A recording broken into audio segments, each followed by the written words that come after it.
Hello and welcome everyone to the Invst Podcast. We're back, Jack. How exciting is it? Well, I can't believe I'm hearing those words right now. It's been a long time. We're taking a nice hiatus, but don't worry, we've got a jam-packed episode, which might give like a tip of the iceberg as to why we've taken so long. But Jack, firstly, we're excited to be back. People out there have been waiting. We've been having requests left, right, and center. Actually, Jack, I think we've got to give a dot point each as to why it's taken us so long to get here. So what's happened in your life, and then what's happened in my life, and then we're going to go into today's topic. yeah, sounds good. Good idea doing a little intro as to where we've been at. I'd started full-time work, so entered the workforce. Huge, exciting. Massive, yeah, big change. So that's taken up a lot of time. And with an adjustment period, you need to kind of change your priorities around, make sure you get through that time and then go back to normal structures. So yeah, that's where I've been. I've just been working basically. Absolutely. And I'll piggyback on that. I'm going through a change too. Just finished exams, my second last exams ever. Very exciting. And this was the biggest of my degree in the medical degree. So it was good to get it done and see the other side of it. So I had 3 days of that. But obviously the build up towards that is weeks and months almost of the focus. So that's where Jack and I have been. That's our life update. But we're gonna actually springboard off those two things. And I guess our topic of today is going to be dealing with change.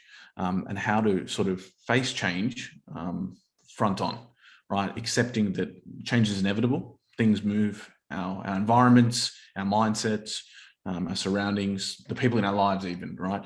But I guess we're going to focus about life changes, going through the phases of life. And Jack, I want Jack to sort of share on his change that he's made into full-time work. And I'm going to share about mine as a physical change, where I've moved to and where I'm moving, and I have been moving. So before we do that though, our structure is our thing of the week. So Jack, what's something you've tried or done this week? I love that. Well, look, I've been, as I've started work, I've had to get public transport into where I work. So for me, what I've done is I've realized I spent a lot of time on public transport, probably just under 10 hours a week on public transport. So I thought, well, that's a long time. So why not use it? So what I've been doing is I've been reading a lot more on public transport, because when you're home, I find that I don't get around to reading because there's so many other things I can be doing when I'm home. There's so much to do, right? Absolutely. Whether it's so much. Things around the house, even just working from home, doing things, seeing people, spending time. There's so much. But when I'm, let's say, on a tram, what can I really do? I'll make a lot of calls, right? I'll do that. Other than that, what really can I do on the tram? I can't really work unless I want, someone to sit on my laptop or something, or knock my phone out of my hand. So realistically, I've just been reading a lot on the tram, and it's been really good to get back into it. Very typical of me. I've been reading Stoic philosophy. So I'm reading Discourses and Selected Writings by Epictetus, which is a good one. It's a bit of a classic, but I thought, why not just give it a go? And the reason why I'm sharing this here is because you hear often that reading is important. And that's a bit of a no-brainer, and we want to read more. But why not try implementing reading into a time where you can't do much else? Because that way your options are so limited that you end up doing that thing. So maybe give that a go. If there's ever a time in your life or structure where you can't really do too much, you're just kind of waiting or have to do something of that nature, maybe try reading something. Yeah, and Jack, I want to add on to that. So let's say that you're going on the tram or train, and you started this, and I think it's a great way to utilize time. You're combining activities. You have to get transport into work, so why not combine it with something productive? What would you say for the people that struggle to perhaps read? What other things do you do to make that time? Do you listen to things? Is there certain podcasts, audiobooks? What other things are you doing that if you don't feel like, reading, what do you do? Yeah, well, I'm a big music guy, so I love listening to music, something as simple as that. I find things to kind of get me in the zone. Like on days where I have like an early meeting or something, I'll listen to like Journey or something to kind of get me excited. Or maybe days where I know it's a bit more chill, I might listen to some more relaxed music. So I like using music to kind of change how I feel in the moment. And yeah, that will kind of lift my mood, because sometimes you have a rough sleep and then maybe there's some traffic and maybe you're late to work. But if you listen to maybe your favorite artist, it can kind of get you back in a positive state, that you don't enter the office or your work environment in a stressful or a state of angst. So yeah, I'll do that. If not, a podcast, people you like listening to, just using that time to kind of just be mindful and just enjoy that, because traveling to your workplace or places you need to go can sometimes be stressful, even if, let's say, you're driving. So doing things that kind of that you enjoy might alleviate that stress. So that's what I'm doing on those times. And that's an awesome way to do it. It's just finding something that works for you. A lot of people are on the roads, public transport, that our audience I know. So find something in that time that you really set aside for yourself. I think it's easy just to listen to music all the time or listen to the radio. Maybe why not change it up? Maybe try that audiobook, try that podcast, try to read if you're sitting on the train and find something that's easy reading. Obviously Stoicism isn't easy reading, but maybe it's something that you enjoy, Jack. So it does feel like easy reading. So that's absolutely. But I'll flick over to my thing. Yeah, I want to hear yours, mate. I'm excited. I have no idea what this is. Coming home after finished exams, like returning back home. That's my thing of the week, because there's all these little micro things I did, but coming home is huge for me, and I guess it realizes the importance of connection with people. Like I'm pretty good. Like I don't feel like someone I get homesick, or I don't have this longing where I'm like, oh, I wish I was home. That, like, obviously I love being here, but returning is very special. It's very alleviating. It's something that changes up my space. I feel more creative at home and things like that. So that's been pretty special. And I think what I encourage people to do is, maybe some of you need to go home and visit people, but I think go back and connect with people that you feel create some sort of feeling of home for you. Whether that's a significant other, cousin, a relative, in another domain that you haven't seen for a while, connect with them and see them, because it can be something that brings back fond memories, but also makes you feel perhaps a certain way more creative, more connected. And I think that's been my thing of the week. Oh, that's incredible. That is very important, very special, because we often get a bit lost on this road of life. Not to get too out of scope here, but ultimately we can be so focused on whether it's being good, at your work, or maybe there's a hobby, maybe you're working on yourself or whatever. You kind of forget that the most important thing ultimately, and this is an opinion, this isn't me stating any fact, just is those people in your life, whether it's people in your relationships, family or friends, that kind of homecoming feeling, in your case, literally coming back to see your family after living away, or just maybe you don't spend as much time with someone, you see them again, you kind of realize, wow, like this is the point, isn't it? Like, people go, oh, what's the point? Mm-hmm. That's the point. That is, absolutely. And I think it feeds in nicely to, I guess, our topic today of how to deal with change, and that's changing of people you see and physical places. But Jack and I are both going to share on something that how we've dealt with change, and Jack's going to talk about obviously going into full-time work, and what I'm going to talk about is the fact that I've moved. I counted, Jack, 5 times. I've moved house 5 times in the past 12 months because of different placements, different areas I had to be in. I even moved in with my cousin for a bit. Shout out to Darian for welcoming me in. I've lived with different people, and I want to talk about that change. But first, Jack, I want to go over to you and talk about, perhaps share about the change you made and what's helped you make that change, make that adjustment. Obviously, it's a constant process, but so far, what's helped you?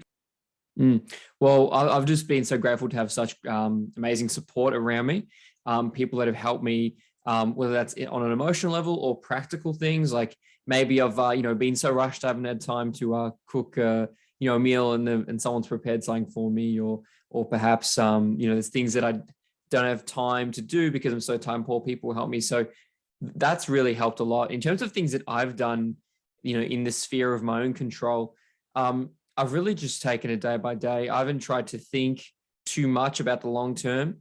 I think we really obsess over the future.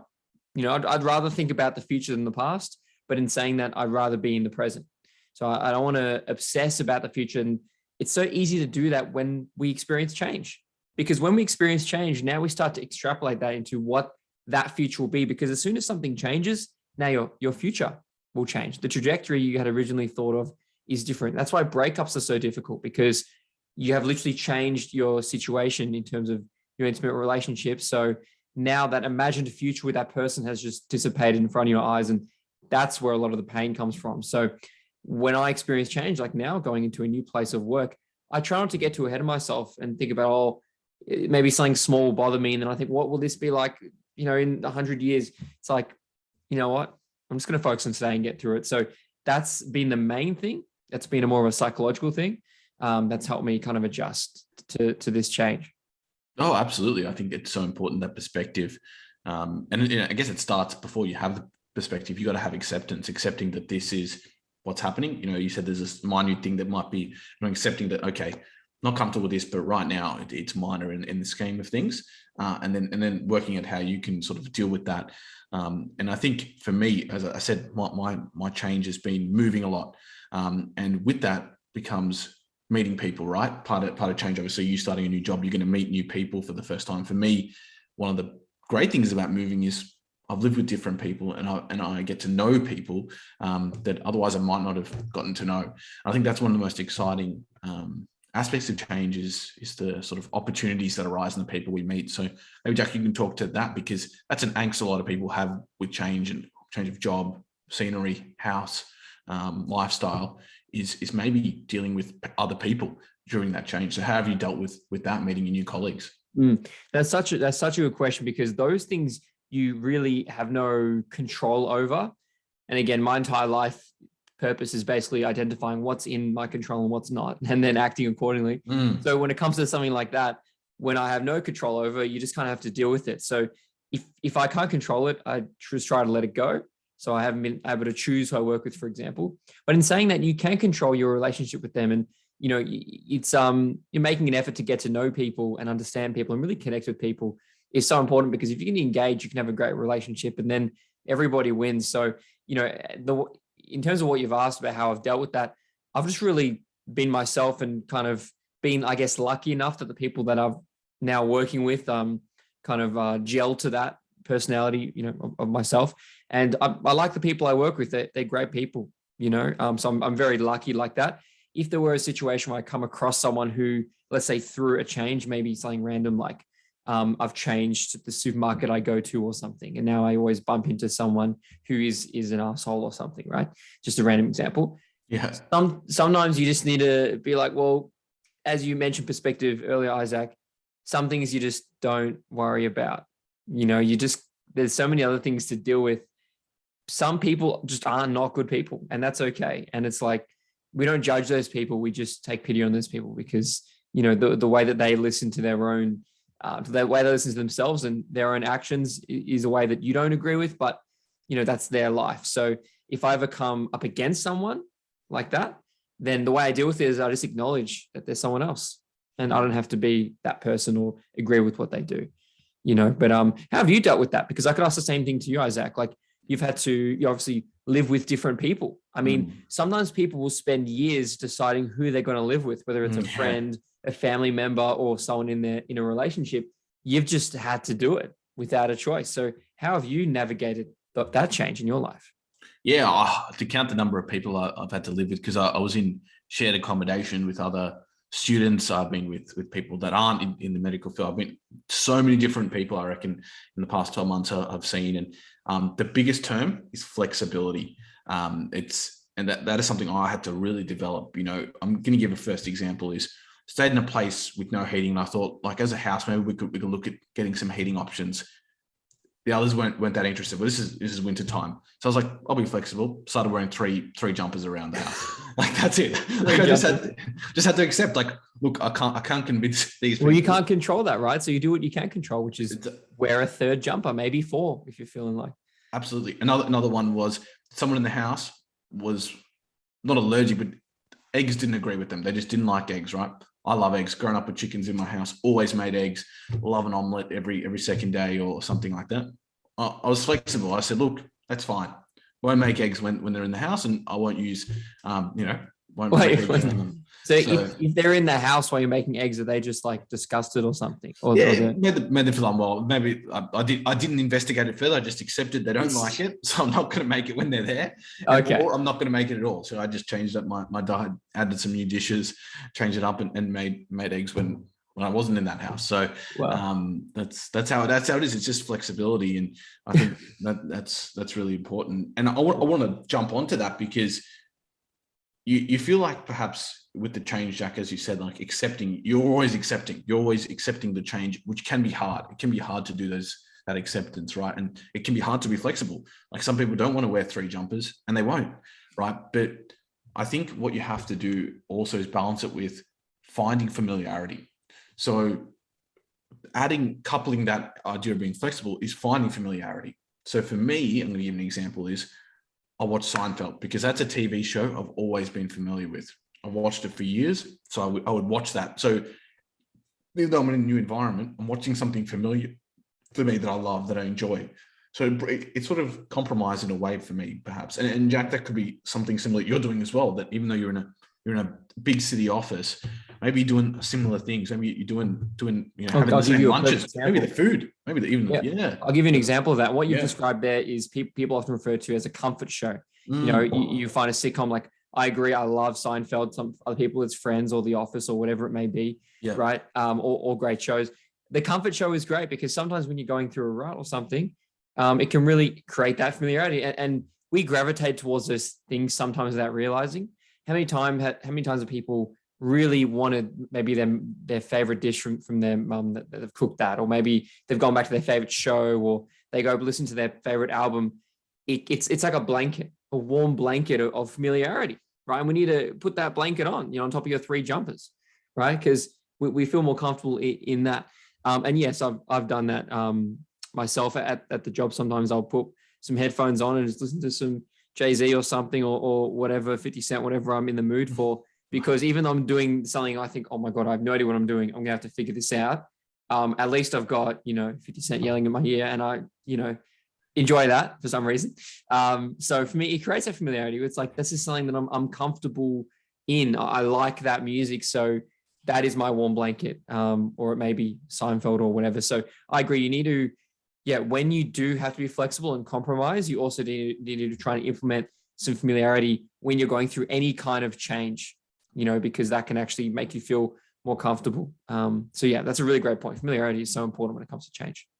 Absolutely. So they're 2 key things that, that I think we've explored well there. But I think maybe we'll go into the summary there. I think we've covered a lot there. So firstly, Jack's thing of the week is using public transport to read, and using something that he has to do.